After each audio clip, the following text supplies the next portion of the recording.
Bom dia, seja bem-vindo à leitura da Bíblia 365. Vamos continuar hoje, no dia 22 de outubro, que é o dia 295 dos 365 dias que tem no ano. Vamos continuar em Jeremias, capítulo 39, versículo 1, até o capítulo 41, versículo 18. Em janeiro do 9º ano do reinado de Zedequias, rei de Judá, Nabucodonosor, rei da Babilônia, chegou com todo o seu exército para cercar Jerusalém. 2 anos e meio depois, em 18 de julho, no 11º ano do reinado de Zedequias, foi aberta uma brecha no muro da cidade. Todos os oficiais do exército babilônio entraram e sentaram junto ao portão do meio. Nergal-Sarezer de Sangar, Nebuchadnezzar, um dos chefes dos oficiais, Nergal-Sarezer, conselheiro real, e todos os outros oficiais do rei da Babilônia. Zedequias, o rei de Judá, e todos os soldados fugiram quando viram que os babilônios tinham invadido a cidade. Esperaram até o anoitecer, passaram pelo portão entre os dois muros, atrás do jardim do rei, e fugiram em direção ao Vale do Jordão. Contudo, os soldados babilônios os perseguiram e alcançaram o rei Zedequias nas planícies de Jericó. Eles o capturaram e o levaram a Nabucodonosor em Ribla, na terra de Ramate. Ali o rei da Babilônia sentenciou Zedequias, obrigou Zedequias a testemunhar a matança de seus filhos e de todos os nobres de Judá. Depois arrancou seus olhos, o prendeu com correntes de bronze e o levou para a Babilônia. Os babilônios queimaram Jerusalém, incluindo o palácio real e as casas do povo, e derrubaram o muro da cidade. Nebuzaradã, capitão da guarda, deportou para a Babilônia o restante do povo que havia ficado na cidade. Os desertores que tinham passado para seu lado e todos os outros sobreviventes. Permitiu, no entanto, que alguns dos mais pobres ficassem na terra de Judá para cuidar dos vinhedos e dos campos. O rei Nabucodonosor tinha ordenado a Nebuzaradã, capitão da guarda, que encontrasse Jeremias. Cuide que ele não seja ferido, disse. Tome conta dele e providencie tudo o que ele pedir. Então, Nebuzaradã, capitão da guarda, Nebusazban, um dos chefes dos oficiais, Nergal-Sarezer, conselheiro real, e os outros oficiais do rei Babilônia mandaram tirar Jeremias da prisão e entregaram-no aos cuidados de Gedalias, filho de Aicã e neto de Safã, que o levou para sua casa. Jeremias permaneceu em Judá no meio de seu povo. Enquanto Jeremias ainda estava na prisão, o Senhor lhe tinha dado a seguinte mensagem: Diga ao etíope Ebed-Meleque: assim diz o Senhor dos Exércitos, o Deus de Israel. Farei a esta cidade tudo o que prometi, enviarei calamidade e não o bem. Você haverá a ser destruída, mas eu o livrarei daqueles que você tanto teme. Porque confiou em mim, darei a você sua vida como recompensa. Eu o resgatarei e o protegerei, eu, o Senhor, falei. O Senhor deu uma mensagem a Jeremias depois de Nebuzaradã, capitão da guarda, o pôs em liberdade em Ramá. Ele havia encontrado Jeremias acorrentado entre todos os prisioneiros de Jerusalém e Judá que estavam sendo levados para o exílio da Babilônia. O capitão da guarda mandou chamar Jeremias e disse: O Senhor, seu Deus, trouxe esta calamidade sobre esta terra. O Senhor cumpriu o que tinha dito, pois esse povo pecou contra o Senhor e lhe desobedeceu. Por isso aconteceram todas essas coisas, mas eu vou tirar suas correntes e libertá-lo. Se quiser ir comigo para a Babilônia, está bem. Providenciarei que cuidem de você. Se não quiser ir, fique aqui. Toda a terra está diante de você. Vá para onde quiser. Se resolver ficar, volte para Gedalias, filho de Aicã e neto de Safã. O rei da Babilônia o nomeou governador de Judá. Fique com o povo que ele governa. E se quiser ir para algum outro lugar, faça o que lhe parecer melhor. Então Nebuzaradã, capitão da guarda, deu a Jeremias um pouco de alimento e dinheiro e o deixou partir. Jeremias voltou para Gedalias, filho de Aicã, em Mispá, e habitou em Judá com os poucos que haviam ficado na terra. Os comandantes dos grupos de soldados que estavam no interior de Judá souberam que o rei da Babilônia havia nomeado Gedalias, filho de Aicã, para governar o povo sobre o povo pobre que tinha ficado em Judá. Isto é, os homens, as mulheres e crianças que não haviam sido enviados para o exílio da Babilônia. Então foram ver Gedalias em Mispá. Entre eles estavam Ismael, filho de Netanias, Joanã e Jonatas, filhos de Seraías, filho de Tanumete, os filhos de Efai, o Netofatita, Jazanias, filho de Macatita, e todos os seus homens. Gedalias jurou a eles que os babilônios não tinham intenção de lhes fazer mal. Não tenham medo de servi-los, vivam na terra e sirvam ao rei da Babilônia, e tudo lhes irá bem. Ele prometeu: quanto a mim, ficarei em Mispá e os representarei diante dos babilônios que vierem se encontrar conosco. Estabeleçam-se nas cidades que tomaram e vivam dos frutos da terra. Colham uvas, frutas de verão e azeitonas e armazenem tudo. Quando os judeus em Moabe, Amon, Edom e outras terras vizinhas souberam que o rei da Babilônia tinha deixado um remanescente do povo em Judá e que Gedalias era governador, começaram a voltar para Judá dos lugares para os quais haviam fugido. Pararam em Mispá, onde se encontraram com Gedalias. Depois seguiram para os campos em Judá e tiveram uma farta colheita de uvas e frutas de verão.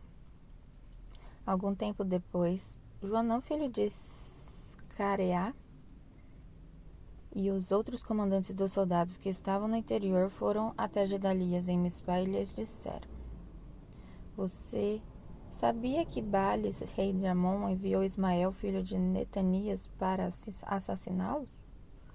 Gedalias, porém, não acreditou neles. Mais tarde, Joanã falou com Gedalias em particular e se ofereceu para matar Ismael em segredo. Por que deixar que ele venha e mate você? Joanã perguntou. O que será então dos judeus que voltaram? Se isso acontecer, os poucos que restaram ficarão espalhados e perdidos.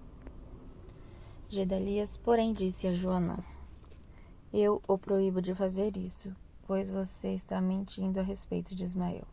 Em outubro daquele ano, Ismael, filho de Netanias e neto de Elisama, que era da família real e que havia sido um alto oficial do rei, foi a Mispá com 10 homens para encontrar com Gedalias, filho de Aicã e neto de Safã.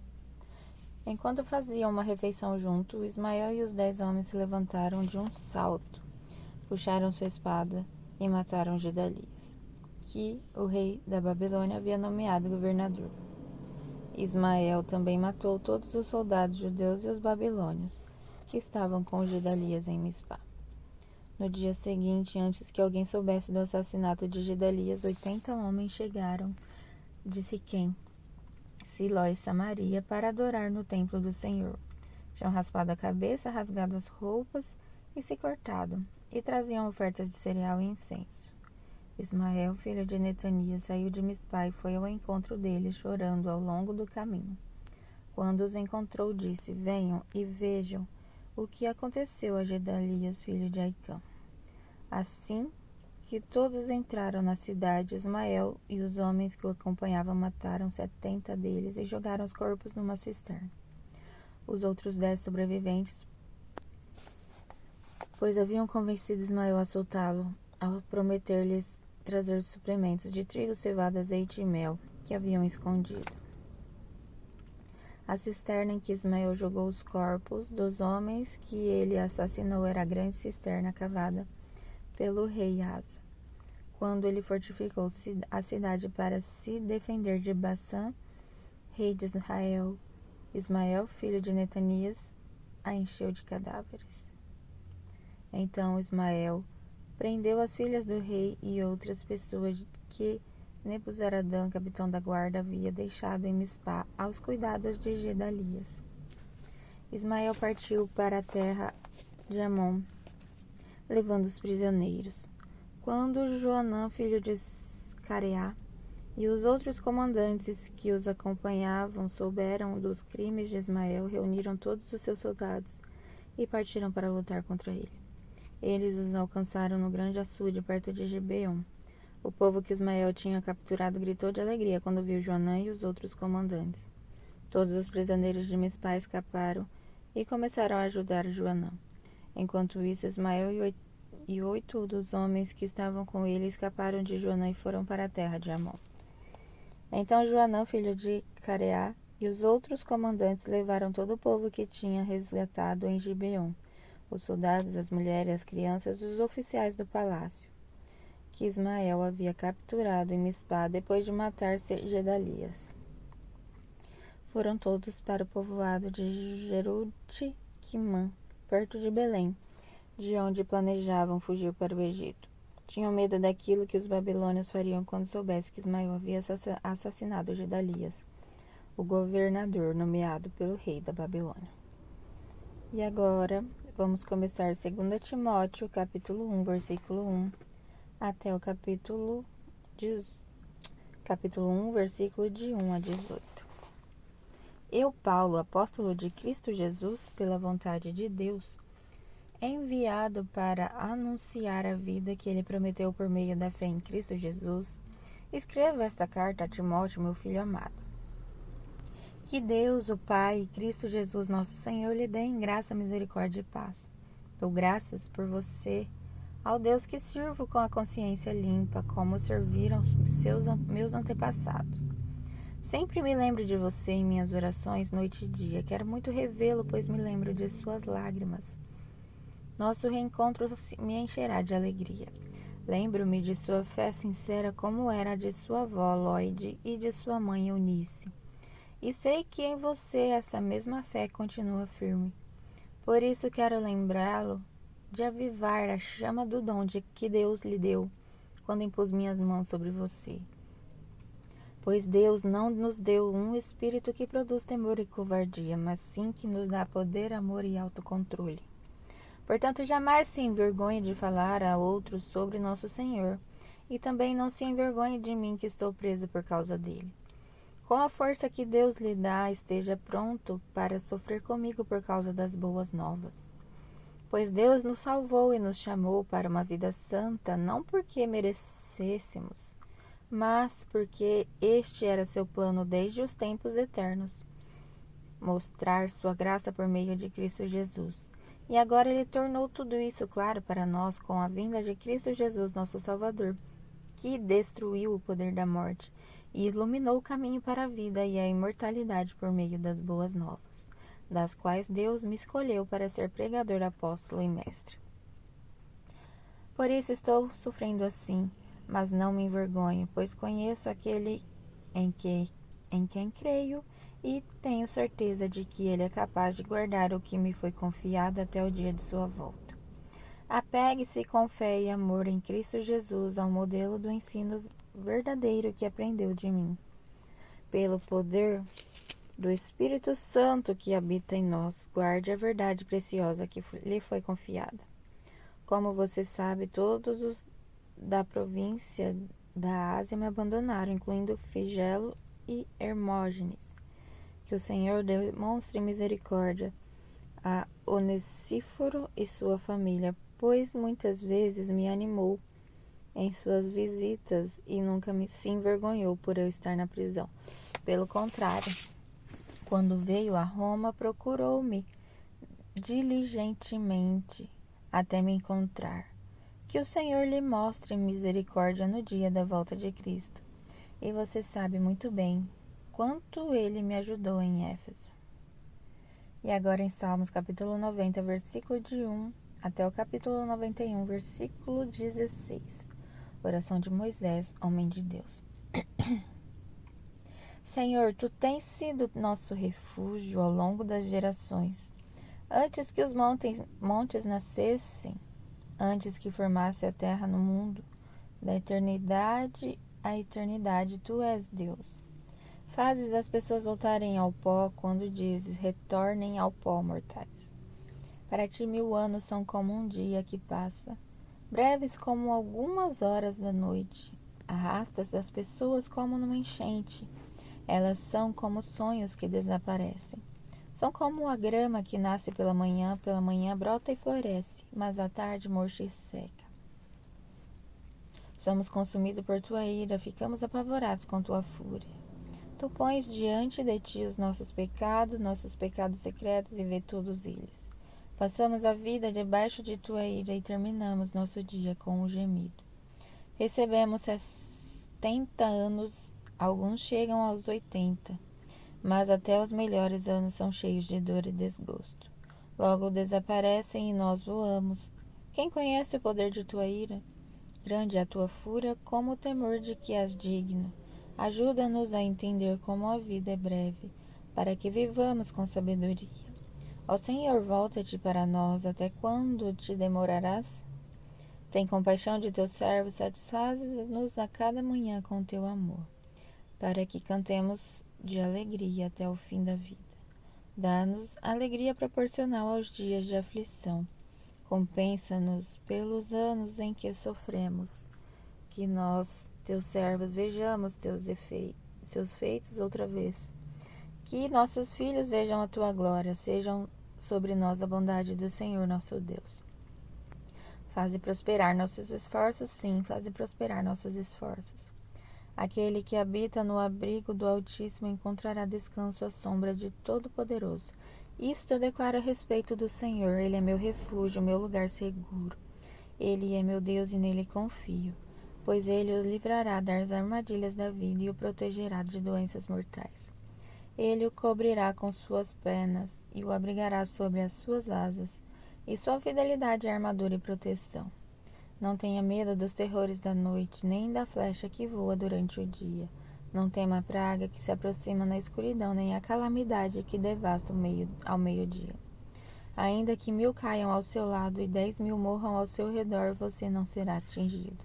Basta abrir os olhos e verá como são castigados os perversos.